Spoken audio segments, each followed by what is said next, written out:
2022 9 වන දින 14 2022 එක චක්‍රලේඛයෙන් නිකුත් වුණා.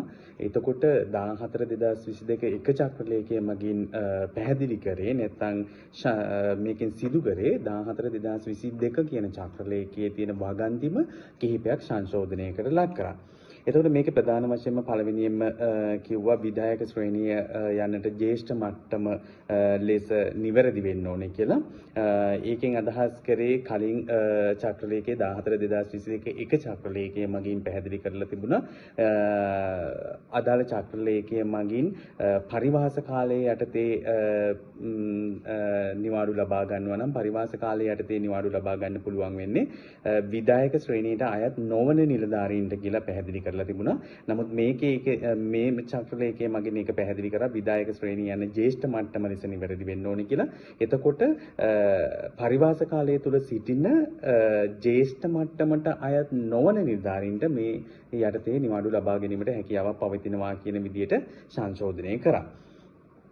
ඊළඟට ඈ යටතේ සංශෝධනයක් ගෙනාව වැටුප් රහිත ලබාගෙන සිටින මේ වැටුප් රහිත නිවාඩු ලබාගෙන සිටින ඒට අදාළ අනිවාර්ය සේවා කාලයකට යටත්ව සිටින නිලධාරීන්ටත් මේ චක්‍රලේඛය යටතේ නිවාඩු ලබා ගැනීමට බාධාවක් නැහැ කියලා කිව්වා.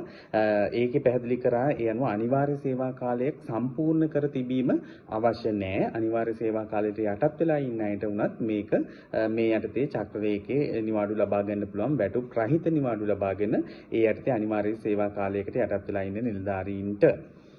එතකොට හැබැයි එසේ වුවත් වැටුප් සහිත අධ්‍යයන නිවාඩු ලබාගෙන හිටියානම් වැටුප් සහිත අධ්‍යයන නිවාඩු ලබාගෙන ඒ යටතේ අනිවාර්ය සේවා කාලයක් සම්පූර්ණ කරලා තියෙනවා නම් එහෙම නැත්නම් රජයේ වියදමින් කිසියම් පුහුණුවක් ලැබලා ඒකට අදාළව ගිවිසුම්ගත සේවා කාලයකට යටත් වෙලා ඉන්නවා නම් ඒ නිලධාරීන්ට මේ යටතේ නිවාඩු ලබා ගැනීමට අනිවාර්ය සේවා කාලය එහෙම නැත්නම් ගිවිසුම්ගත සේවා කාලය ඒ කාලයෙන් අඩක් හෝ ඊට වඩා වැඩි කාලයක් සම්පූර්ණ කරලා තියෙන්න ඕනි කියන කතාව මේකේ පැහැදිලිව සඳහන් කරලා තිබුණා. එතකොට මේ යටතේ වැටුප් සහිත නිවාඩු ලබාගෙන ඒ යටතේ අනිවාර්ය සේවා කාලයක් ගිවිසුම්ගත සේවා කාලයක් සම්පූර්ණ කරමින් සිටින අය ඉන්නවා නම් ඒ නිවාඩු ලබා ගැනීමට ඒ අනිවාර්ය සේවා කාලය එහෙම නැත්නම් ගිවිසුම්ගත සේවා කාලයෙන් අඩක් හෝ වැඩි කාලයක් සේවය කරලා තියෙන්න ඕනි කියලා කිව්වා. එතකොට ඒ යටතේ ඕ නිවාඩු ලබා ගන්නවා නම් ඒ නිවාඩු ලබාගෙන නැවත පැමිණියයින් පස්සේ අර මුලින් සඳහන් කරපු අනිවාර්ය සේවා කාලය නැත්නම් ගිවිසුම්ගත සේවා කාලය සම්පූර්ණ කරන්න ඕනේ කියන කතාව මේ චක්‍රලේඛයේ පැහැදිලිව සඳහන් කරලා තිබුණා. ඒ වගේම පරිවාස කාලය තුල සිටින සේවය කරමින් සිටින ජ්‍යෙෂ්ඨ මට්ටමට අයත් නොවන නිලධාරීන්ට උපරිම වසර 5ක් දක්වා කාලයක් තුල මේ නිවාඩු අනුමත කරගන්න නැත්නම් නිවාඩු ඉල්ලුම් කරන්න පුළුවන් කියන කතාව මේ චක්‍රලේඛයේ සඳහන් කරලා තිබුණා. ඒ වගේම ණය ලබා ගැනීම සම්බන්ධවත් පැහැදිලි කරලා තිබුණා. වැටුප් රහිත දේශීය නිවාඩු ලබා ගන්න නිලධාරියෙක් නම් ඔවුන්ගේ දේපල ණය වාරිකය අදාළ පොලී මුදල් සමග ගෙවීම සම්බන්ධයෙන් සහ අත්තිකාරම් බීගුන්මෙන් ලබාගත් ණය ඇතුළු වෙනත් ණය සම්පූර්ණ වශයෙන් හරි වාරික වශයෙන් හරි ගෙවීම සම්බන්ධයෙන් අදාළ බැංකුව සමග සාකච්ඡා කරලා වැඩපිළිවෙලක් සකස් කරගන්න පුළුවන් කිව්වා. ඒ වගේම අත්තිකාරම් බීගුන්මේ ණය සම්බන්ධයෙන් අදාළ ආයතන ප්‍රධානිය සහ නිවාඩු අනුමත කරන බලධරය සමග යම් එකඟතාවයක් ඇති කරගෙන ඒ අනුව කටයුතු කරන්න පුළුවන් කියන කතාව කිව්වා. ඒ වගේම වැටුප් රහිත විදේශ නිවාඩු ලබා ගන්නා නිලධරයෙක් නම් තමන් විදේශ නිවාඩු ලබා ගැනීමට නැත්නම් අනුමැතිය ලබා ගැනීමට පෙර අත්තිකාරම් බී ගිණුමේ තියෙන සියලුම ණය මුදල් ණය ශේෂයන් ගෙව අවසන් කළ යුතුයි කියලා දැනුම් දීලා තියෙනවා. ඒ වගේම අත්තිකාරම් බී ගිණුමේ ශේෂයට අමතරව නැත්නම් අත්තිකාරම් බී ගිණුමට පරිබාහිරව ලබාගෙන තියෙන අනෙකුත් ණය සම්බන්ධයෙන් ණය ලබා දුන් බැංකුව ආයතනයේ සමග යම් එකඟතාවයක් ඇති කර ගන්න ඕනේ මේ ණය ගෙවීම සම්බන්ධයෙන්.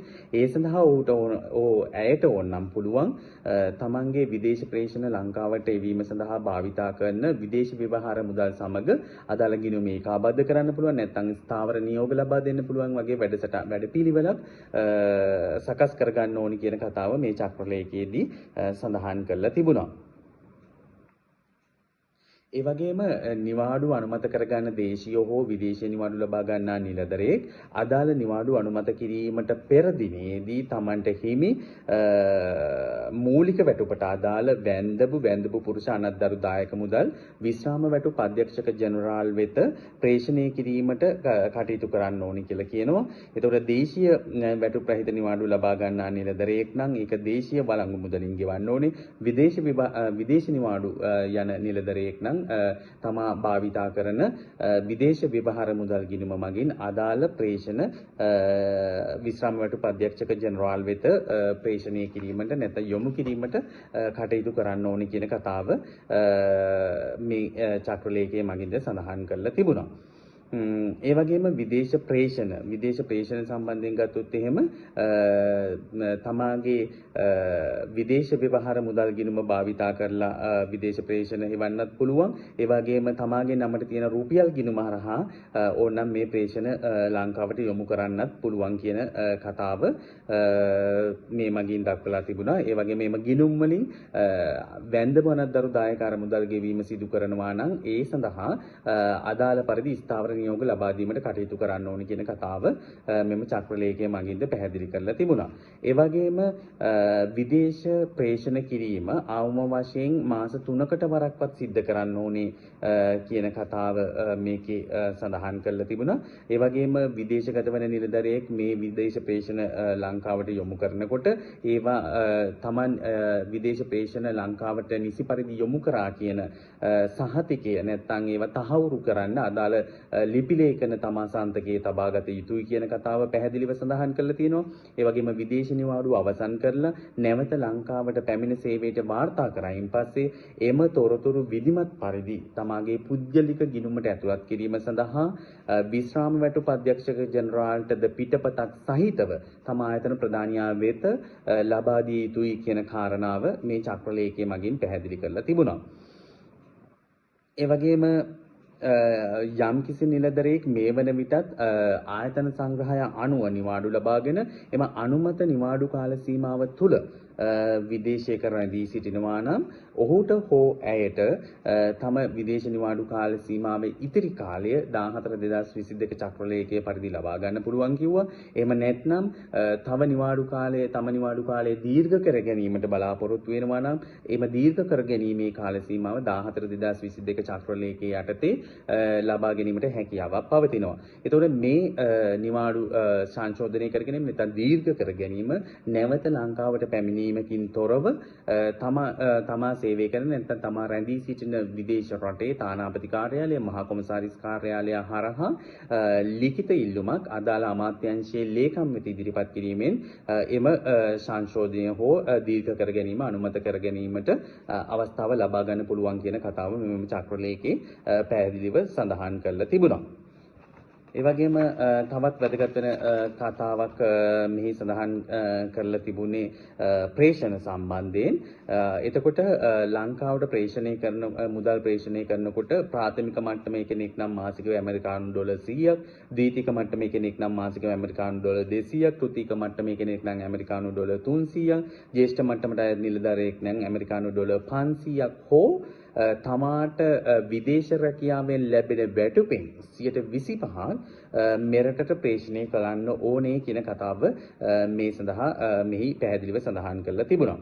ඒ වගේම මුදල් ප්‍රේෂණය කරන්නේ තමාගේ නමින් පවත්වාගෙන යන ලබන රුපියල් ගිණුමකට නම් සෑම කාර්තුවකට වරක්ම අදාළ ප්‍රේෂණ මෙරටට එවන්න ඕනි කියන කතාවත් ඒ ප්‍රේෂණය කරන මුදල් සම්බන්ධයෙන් තහවුරු කිරීමට අදාළ මූල්‍ය ආයතන වෙතින් ලබාගත් සහතිකයක් නැත්නම් ලිපි ලේඛන සුරක්ෂිතව තබා ගන්න ඕනි කියන කතාව මෙහි පැහැදිලිව සඳහන් කරලා තිබෙනවා.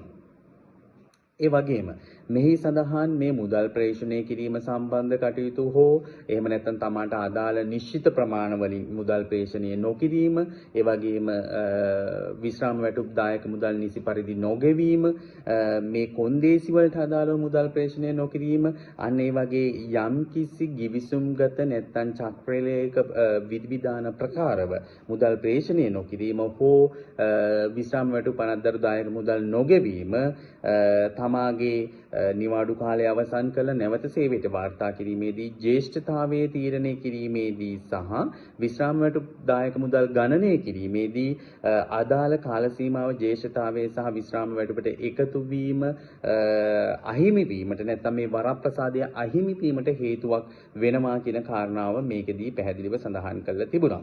ඒ වගේම විදේශ මුදල් ප්‍රේෂණය කිරීමට විදේශගත වූ දින සිට මාස 2ක සහන කාලයක් ලබා දෙනවා කියලා තියෙනවා. ඒ වගේම 3 වන මාසයේ සිට අදාළ මුදල් ප්‍රේෂණය කිරීම ආරම්භ කරන්න ඕනි කියන කාරණාව මේ චක්‍රලේඛයේ මගින් සඳහන් කරලා තියෙනවා.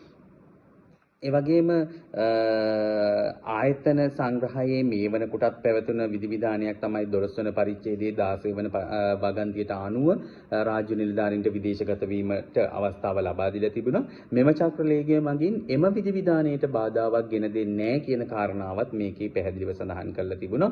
ඒ අනුව විශේෂයෙන්ම සඳහන් කරන්න ඕනි කාරණාව තමයි ඔබ විදේශගත වෙලා සිට ලංකාවට මුදල් ප්‍රේෂණය කරනකොට ඒ මුදල් ප්‍රේෂණය කිරීම සම්බන්ධයෙන් තොරතුරු තහවුරු කරන්න පුළුවන් තොරතුරු පිළිගත හැකි තොරතුරු සුරක්ෂිතව ඔබ විසින් තබා ගන්න ඕනේ. ඔබ නැවත ලංකාවට පැමිණ සේවයට වාර්තා කිරීමෙන් අනතුරුව අදාළ තහවුරු කිරීම සම්බන්ධයෙන් ලිපි ලේඛන පිටපතක් ඔබ ළඟ තියාගෙන විශ්‍රාම වැටුප් අධ්‍යක්ෂක ජෙනරාල්ට පිටපතක් සහිතව තම ආයතන ප්‍රධානියට පෞද්ගලික ගිණුමට පෞද්ගලික ලිපිගොනුවට ඇතුළත් කිරීම සඳහා මෙම ලිපි ලේඛන බාර දෙන්න ඕනි කියන කතාව තමයි විශේෂයෙන්ම මෙම චක්‍රලේඛය මගින් පැහැදිලි කරලා සහ ඔබට වැදගත් වෙන ලෙස දක්වලා තිබුණේ.